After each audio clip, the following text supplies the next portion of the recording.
स्वागत है आपका एवन न्यूज टीवी में। नमस्कार, मैं हूं मेघा। महिलाओं की सुरक्षा हमेशा से ही एक बड़ा मुद्दा रहा है, जिस पर लोग बात तो करते हैं, लेकिन वो तब तक नहीं जागते जब तक उनके साथ कुछ बड़ा नहीं हो जाता। हालांकि जब चुनाव आते हैं ना, तो ये मुद्दा यानी कि विमेन सेफ्टी काफी बड़ा हो जाता है। और बात करें दिल्ली जैसी शहर की, तो यहाँ महिलाओं के प्रति जो अपराध होते हैं ना, वो बढ़ते ही जा रहे हैं। अगर हम बात करें नेशनल क्राइम रिकॉर्ड्स ब्यूरो की, तो उसके आंकड़े कहते हैं कि 2020 के मुकाबले 2021 में महिलाओं के प्रति जो अपराध हुए हैं ना, उसमें 30% की बढ़ोतरी देखी गई है, जो कि काफी शर्मनाक बात है। इसी बारे में जानते हैं कि दिल्ली की महिलाएं क्या सोचती हैं, वो दिल्ली में रहती हैं तो खुद को कितना सेफ फील करती हैं, और वो सरकार से क्या इस बारे में और कदमों को उठाने की वो चाहती हैं कि सरकार इस कदम को उठाएं। जानते हैं दिल्ली की जो महिलाएं हैं वो क्या सोचती हैं हमारे खास कार्यक्रम जनता की राय में। आप स्टूडेंट हैं? यस, ITI कॉलेज के स्टूडेंट है। ओके, आपने जैसे अभी सुना होगा न्यूज़ वगैरह में भी कुछ दिन पहले ही तिलक नगर में एक रेप हुआ है। बुजुर्ग महिला के साथ 30 साल के लड़के ने रेप किया है। तो आपको क्या लगता है कि इसके पीछे क्या वजह होती है? दिन पे दिन केस बढ़ते जा रहे हैं। अब जैसे कि आप सड़क पर भी जाते होगे तो आप देखते होगे छेड़छाड़ वगैरह भी बढ़ रही है। हमारे देश का कानून सख्त नहीं है, इसी वजह से लोगों की हिम्मत होती है किसी लड़की के साथ गलत करने की। अगर शायद हमारे देश का कानून सख्त हो, उसको कड़ी सज़ा दी जाए, तुरंत फांसी का ऑर्डर दे दिया जाए, तो शायद ये घटनाएं नहीं होंगी। हमारे में अगर ऐसे केसेस आते हैं तो ज़्यादातर कोर्टों में ही उन्हें चलाया जाता है, जल्दी से जल्दी एक्शन नहीं लिया जाता। तो मैं तो ये कहूँगी हमारे देश के कानून सख्त नहीं है, इसीलिए लोग ये सब करते हैं। आंटी, जैसे कि आप देख रहे हैं कि तिलक नगर में अभी एक बुजुर्ग महिला के साथ रेप हुआ है, वो भी एक 30 साल के लड़के ने 87 साल की महिला के साथ रेप किया है, और दिन पे दिन ये केस बढ़ते ही जा रहे हैं, रेप केस। तो इसके ऊपर आप क्या कहना चाहेंगे? कोई नया कानून लागू होना चाहिए? कैसे आरोपी को क्या सज़ा देनी चाहिए? बेटे, ऐसे बंदे को फांसी की सज़ा होनी चाहिए। इस देश में कड़े से कड़े टाइट कानून होने चाहिए। महिलाओं की सुरक्षा के लिए ध्यान रखनी चाहिए, क्योंकि बुजुर्ग जो लेडी होती है वो अकेला होती हैं घर में ज़्यादातर। तो उनकी सेफ्टी के लिए पुलिस को कम से कम हफ्ते में एक बार उनका पता लेते रहना चाहिए, उनसे पूछना चाहिए उनकी क्या प्रॉब्लम्स है।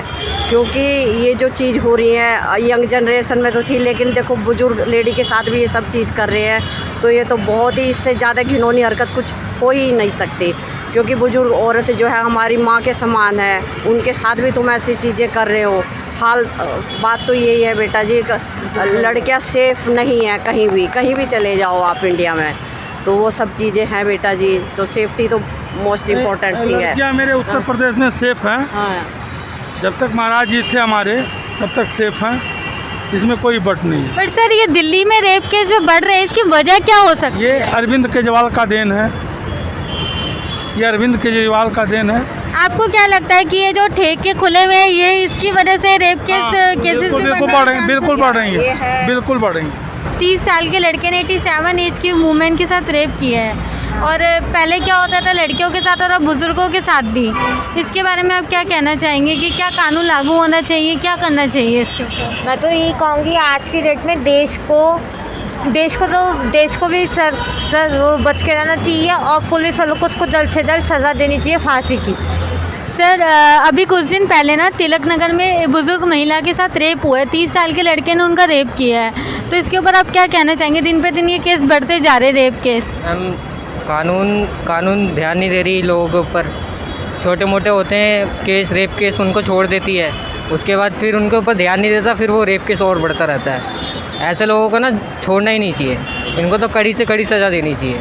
तो ये ठेके की ये सब रोक देना चाहिए, ये अरविंद केजरीवाल ने जो बिल्कुल रोकना चाहिए। साइबर क्राइम जो हो रहे हैं ना बेटे, उनका भी इसमें बहुत हाथ है। ये ठेके वगैरह खुलने से एक साइबर क्राइम केसेस भी बढ़ रहे हैं, और बहुत दारू पी रहे हैं। जो लेडीज़ जो है वो सेफ महसूस नहीं करती हैं। जगह जगह आप देखोगे हर पॉइंट पे ठेके खुल रहे हैं, कि इतना मतलब यहाँ पे इतना ज़्यादा हो रहा है ना, ये शराब के ठेकों का आवंटन हो रहा है। इस पर पीछे जी प्रोटेस्ट भी हुआ था, मैंने देखा था बेटा टीवी पर ही। टोटल केजरीवाल जी का देन है, टोटल केजरीवाल जी का देन है। ये चीज़ है। खैर मैं तो किसी गवर्नमेंट का नाम नहीं लूँगी बेटा जी, लेकिन ये चीज़ है बेटा जी, तो ये सब चीज़ है बेटा जी, ठीक नहीं है, देश हित में भी नहीं है ये चीज़ें। क्योंकि हमारे देश में आतंकवादी की घटनाएं, ये सब चीज़ें इतनी हो रही है ना, तो वो सब अगर देश चीज़ें हित में काम करना है तो मोदी तो सर आपको क्या लगता है कि जैसे ये रेप केस बढ़ रहे हैं तो इसके ऊपर क्या कानून, कोई नया कानून लागू होना चाहिए? क्या लगता है आपको, आरोपी को कितने टाइम तक सजा दे देनी चाहिए? बिल्कुल नहीं, बिल्कुल सज़ा नहीं देनी चाहिए, तत्काल देनी चाहिए, कोई समय नहीं है। कोई समय नहीं होना चाहिए। और आपके हिसाब से क्या नया कानून लागू होना चाहिए जिससे कि ये केस रोके जा सके? बिल्कुल बिल्कुल होना चाहिए। कौन सा कानून सर बनना चाहिए जिससे केस थोड़े रोके ये तो जाए? नहीं बता सकता बेटा, लेकिन कानून होना चाहिए कि तत्काल रेप को रोका जाए। ये बात सही है कि अगर महिलाएं थोड़ी सी सचेत ज्यादा हो जाएं, जागरूक ज्यादा हो जाएं, तो उनके प्रति जो अपराध हो रहे हैं ना, वो काफी हद तक कम हो सकते हैं। लेकिन सिर्फ महिलाओं का जागरूक होना यहाँ काम नहीं आएगा। जो पुरुष हैं उनको भी अपनी मानसिकता बदलनी पड़ेगी, उन्हें भी सोचना पड़ेगा कि वो किस तरफ जा रहे हैं, वो क्या कर रहे हैं, तभी एक बड़ा बदलाव आ सकता है और ये जो महिलाओं के प्रति जो अपराध हो रहे हैं ये कम हो सकते हैं। जनता की राय में फिलहाल इतना ही। फिर आपसे मिलेंगे किसी नए मुद्दे के साथ, जानेंगे जनता उस पर क्या कहती है। अभी के लिए नमस्कार।